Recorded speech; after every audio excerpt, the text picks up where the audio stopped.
Hello കൂട്ടുകാരെ, നമ്മുടെ ചാനലിലോട്ട് എല്ലാവർക്കും സ്വാഗതം. നമ്മുടെ ചാനൽ കണ്ട് ഇഷ്ടപ്പെടാൻ തീർച്ചയായിട്ടും എല്ലാവരും സപ്പോർട്ട് ചെയ്യണേ. അപ്പോൾ ഇന്നത്തെ നമ്മുടെ വർക്ക് എന്ന് പറയുന്ന ഈ ഒരു വൈറ്റ് കുർത്തി കണ്ടോ, ഇതൊരു ഓൺലൈനിൽ നിന്ന് വാങ്ങിയൊരു കുർത്തിയാണ്. അപ്പോൾ ഇത് ലൈനിങ് ഇല്ലാത്തൊരു കുർത്തിയാണ്. അപ്പോൾ നമുക്ക് കിട്ടിയ വർക്ക് എന്താണെന്ന് വെച്ചിട്ടുണ്ടെങ്കിൽ ഈ ടോപ്പ് കംപ്ലീറ്റ് ആയിട്ട് അഴിച്ചതിന് ശേഷം അതിൻ്റെ ഉള്ളിൽ ലൈനിങ് അറ്റാച്ച് ചെയ്ത് കൊടുക്കുക എന്നുള്ളതാണ്. അപ്പോൾ ഇതെൻ്റെ സ്വന്തം നാത്തൂന് വേണ്ടിയിട്ടുള്ള വർക്കാണ്. അപ്പോൾ അവൾ പറഞ്ഞു സമയം കിട്ടുന്ന അനുസരിച്ച് ചെയ്താൽ മതി എന്നാണ് പറഞ്ഞിട്ടുണ്ടായിരുന്നത്. അപ്പോൾ എനിക്കൊരു ദിവസം സമയം കിട്ടിയപ്പോൾ ഞാൻ കരുതി എന്നാൽ ഇതൊരു അഴിക്കാം, അതിനുശേഷം നമുക്ക് സ്റ്റിച്ച് ചെയ്ത് കൊടുക്കുക എന്നുള്ളത്. അപ്പോൾ ക്രിസ്മസിന് മുന്നേ തയ്ച്ചൊരു വീഡിയോ ആണ് കേട്ടോ, ഇപ്പോൾ ഇപ്പോഴാണ് ഇടാനായിട്ട് പറ്റിയത്. അപ്പോൾ ക്രിസ്മസ് എന്ന് പറയുമ്പോൾ റെഡ് ആൻഡ് വൈറ്റ് തീമല്ലേ എല്ലാവരും ഇടുന്നത്. അപ്പോൾ ഞാൻ കരുതി ഈ ഒരു ടോപ്പ് അഴിച്ച് സ്റ്റിച്ച് ചെയ്ത് കൊടുക്കുകയാണെങ്കിൽ അവർക്ക് ക്രിസ്മസിന് ഇടാമല്ലോ എന്നുള്ള രീതിയിലാണ് നമ്മളത് തയ്ച്ചു കൊടുത്തത്. അപ്പോൾ നമ്മൾ അഴിക്കാൻ തുടങ്ങിയപ്പോൾ മോനും നമ്മുടെ കൂടെ വന്നിട്ടുണ്ടായിരുന്നു. അപ്പോൾ അവൻ കുറേ നേരം നമ്മുടെ കൂടെ ഉണ്ടായിരുന്നു. അതിനുശേഷം ഞാൻ അവനെ മുറിയിൽ നിന്ന് മാറ്റി. കാരണം നമ്മുടെ തയ്യൽ സാധനങ്ങളൊക്കെ ഉള്ള മുറിയിൽ അവനെ വെച്ചിട്ടുണ്ട്. അവൻ എന്തൊക്കെ എവിടെ നിന്നൊക്കെ എടുക്കുമെന്ന് നമുക്കറിയത്തില്ല. അതുകൊണ്ട് കുറച്ച് നേരം അവൻ എൻ്റെ കൂടെ ഇരുന്നു. അതിനുശേഷം ഞാൻ അവനെ പുറത്ത് അടുത്ത റൂമിലാക്കി അവന് കാർട്ടൂണൊക്കെ വെച്ച് കൊടുത്ത് അവൻ അവിടെ നിന്ന് കളിക്കുന്നുണ്ടായിരുന്നു. പിന്നെ നമ്മൾ ബ്ലേഡ് ഉപയോഗിച്ചതിന് ശേഷം നമ്മളത് കട്ട് ചെയ്ത് കളയുവാണ്. അപ്പം ഇതിന് ലൈനിങ് ഇല്ലാത്തത് കൊണ്ട് തന്നെ നമുക്ക് ഇത് വലിച്ച് പൊട്ടിക്കാനൊന്നും പറ്റത്തില്ല. കാരണം ഹാൻഡിൽ വിത്ത് കെയർ അല്ലെങ്കിൽ തുണി കീറിപ്പോകും. അത് വരുമ്പോൾ നമുക്ക് വീണ്ടും ടാസ്ക്കാണ്. കാരണം നമുക്ക് ഈ ഒരു മെറ്റീരിയൽ എന്ന് പറയുന്ന വേറെ ഇല്ല. നമ്മൾ സാധാരണ തുണിയെടുത്ത് അളന്ന് തയ്ക്കുവാണെങ്കിൽ നമുക്ക് അങ്ങനെ എന്തെങ്കിലും സംഭവിച്ചിട്ടുണ്ടെങ്കിൽ നമുക്ക് വേറൊരു പീസ് കട്ട് ചെയ്ത് ചേർക്കാം.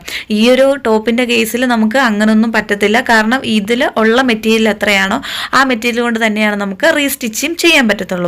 അപ്പം നമ്മൾ ഫുൾ എല്ലാം അഴിക്കുന്നുണ്ട്, സ്ലിറ്റിൻ്റെ ഭാഗം എല്ലാം അഴിക്കുന്നുണ്ട്. ഫ്രണ്ടിലെ നെക്ക് എന്ന് പറയുന്ന വീനക്കാണ്, അവിടെ പൈപ്പിങ്ങും ചെയ്തിട്ടുണ്ട്. അപ്പം അതുകൊണ്ട് തന്നെ അവിടെ നമുക്ക് കൂടുതൽ മാറ്റങ്ങളൊന്നും വരുത്താനാണെങ്കിൽ വലിയ ടാസ്ക്കാണ്. അപ്പം ഞാൻ കരുതി ആ ഒരു ഭാഗത്ത് നമ്മൾ നെക്ക് അതുപോലെ തന്നെ വെച്ച് കൊടുത്തതിന് ശേഷം ആ ഒരു ഷേപ്പിന് നമ്മൾ ലൈനിങ് കട്ട് ചെയ്തതിന് ശേഷം അതേ ഷേപ്പിൽ തന്നെ ലൈനിങ് മടക്കി അടിക്കാമെന്നാണ് ഞാൻ വിചാരിച്ചത്. അതുപോലെ തന്നെ ബാക്കിൽ റൗണ്ട് നെക്കാണ് പറഞ്ഞിട്ടുണ്ടായിരുന്നത്. ബാക്കിൽ റൗണ്ട് നെക്ക് കുറച്ച് കയറിയാണ് ഇരുന്നത്. അപ്പം അവൾക്ക് റൗണ്ട് നെക്ക് ബാക്കിലാണെങ്കിലും ഇറക്കം കുറച്ച് കൂട്ടാൻ പറഞ്ഞിട്ടുണ്ടായിരുന്നു. അങ്ങനെ ഞാൻ ലൈനിങ് അറ്റാച്ച് ചെയ്തപ്പോഴത്തേക്ക് ബാക്കിൽ റൗണ്ടിനൊക്കെ ഇച്ചിരി ഇറക്കിയാണ് നമ്മൾ കട്ട് ചെയ്തതും. അതുപോലെ തന്നെ ക്രോസ് പീസ് വെച്ചാണ് നമ്മൾ സ്റ്റിച്ച് ചെയ്ത് ബാക്കിൽ കൊടുത്തത്. ഫ്രണ്ടിൽ അതുപോലെ തന്നെ വീനക്ക് നമ്മൾ പ്രത്യേകിച്ച് ഒരു മാറ്റവും ചെയ്തില്ല. നമ്മുടെ ലൈനിങ് വി പോലെ തന്നെ കട്ട് ചെയ്തതിന് ശേഷം നമുക്ക് അതേ ഷേപ്പിൽ തന്നെ നമുക്ക് ഫ്രണ്ട് ഭാഗത്ത് ഒരുപാട് അടിപ്പ് വരാത്ത രീതിയിൽ നമ്മൾ കറക്റ്റ് ഷേപ്പിന് തന്നെ മടക്കി അടിച്ചെടുക്കുകയാണ് ചെയ്തേക്കുന്നത്. അപ്പോൾ തയ്ക്കുന്നതിൻ്റെ ഇടയ്ക്ക് നമുക്ക് നൂല് പൊട്ടിപ്പോകുന്ന പ്രശ്നം ഉണ്ടായിരുന്നു. അപ്പോൾ കുറേ നാളായി നമ്മൾ ഓയിലൊന്നും ചെയ്യാത്തത് കൊണ്ട് തന്നെ മെഷീന് കുറച്ച് കംപ്ലൈൻ്റ് ഒക്കെ ആയിട്ടിരിക്കുകയാണ്. അപ്പോൾ ഇത് നമ്മൾ ഫ്രണ്ട് പീസാണ് നമ്മളിപ്പോൾ ചെയ്യുന്നത്. അപ്പം ഇതിൽ നിങ്ങൾക്ക് കാണാം നമ്മൾ ലൈനിങ് നമ്മൾ ജസ്റ്റ് ചുറ്റിനും ഒന്ന് അടിച്ചു കൊടുക്കുന്നുണ്ട്. അതിനുശേഷം നമ്മുടെ കഴുത്തിൻ്റെ ഭാഗം വെട്ടിക്കളഞ്ഞതിന് ശേഷം നമ്മളിത് ജസ്റ്റ് അകത്തോട്ട് മടക്കി അടിച്ചേക്കുന്നത് കണ്ടില്ല. ഇപ്പം മടക്കി അടിച്ചേക്കുന്നത് നിങ്ങൾക്ക് നല്ലപോലെ കാണാൻ പറ്റും. നല്ല നീറ്റായിട്ട് തന്നെ നമ്മൾ ചെയ്തെടുത്തിട്ടുണ്ട്. അതായത് നമുക്ക് തുണി ഒരിക്കലും പുറത്തോട്ട് തള്ളി വരാത്ത രീതിയിലാണ് നമ്മൾ ചെയ്തെടുത്തേക്കുന്നത്. അതുപോലെ തന്നെ പുറത്ത് ആ അടിപ്പ് വൃത്തികേടായി വരാത്ത രീതിയിലുമാണ് നമ്മൾ ചെയ്തെടുത്തേക്കുന്നത്. അപ്പോൾ നമ്മൾ ചെയ്യുമ്പോൾ ആ ഒരു രീതി ചെയ്തില്ലെങ്കിൽ ഫ്രണ്ടിലെ കഴുത്തിന് നല്ല രീതിക്ക് മാറ്റം വരും. അപ്പോൾ മാറ്റം വരാത്ത രീതിയിൽ നമുക്ക് എങ്ങനെ ചെയ്യാമെന്നുള്ളതാണ് ഈ രീതിയിലുള്ള സ്റ്റിച്ചിങ് വരുമ്പോൾ നമ്മൾ നോക്കേണ്ടത്.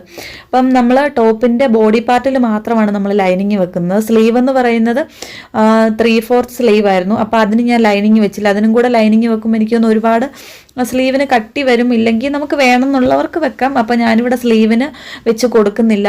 ബോഡി പാർട്ടിന് മാത്രമാണ് നമ്മൾ ലൈനിങ് വെച്ച് കൊടുക്കുന്നത്. അങ്ങനെ നമ്മൾ ലൈനിങ്ങും കൂടെ അറ്റാച്ച് ചെയ്തതിന് ശേഷമാണ് നമ്മൾ സ്ലിറ്റൊക്കെ ചെയ്ത് കൊടുക്കുന്നത്. അപ്പോൾ സ്ലിറ്റൊക്കെ ചെയ്തതിന് ശേഷം നമ്മൾ കറക്റ്റ് എത്രയാണോ വണ്ണമൊക്കെ നോക്കിയതിന് ശേഷം മാത്രമേ സ്ലിറ്റ് ചെയ്യാവുള്ളൂ.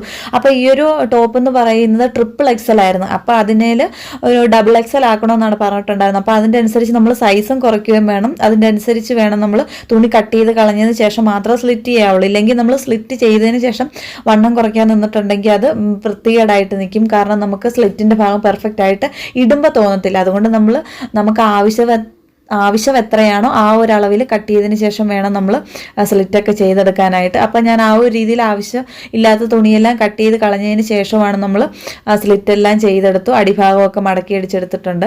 അപ്പോൾ ഇതാണ് നമ്മുടെ ടോപ്പിൻ്റെ ഫൈനൽ ലുക്ക് എന്ന് പറയുന്നത്. നമ്മൾ ലൈനിങ് ഒക്കെ പിടിപ്പിച്ചെടുത്തിട്ടുണ്ട്. അപ്പോൾ ഇങ്ങനെ തയ്ച്ചെടുക്കുമ്പോൾ നമ്മൾ തേച്ചെടുക്കാനായിട്ട് ശ്രദ്ധിക്കണം. അപ്പോൾ ഇങ്ങനെ തയ്ക്കുന്നതല്ല, ഏത് രീതിയിൽ തയ്ച്ചാലും നമ്മൾ തേച്ചൊക്കെ എടുക്കണം. ബട്ടൺസ് ഒക്കെ പിടിപ്പിച്ച് കൊടുത്തിട്ടുണ്ട്. അപ്പോൾ ഇത് ഇഷ്ടപ്പെടുവാണെങ്കിൽ തീർച്ചയായിട്ടും സപ്പോർട്ട് ചെയ്യണം. അപ്പോൾ നമുക്ക് വീണ്ടും അടുത്ത വീഡിയോയിൽ കാണാം.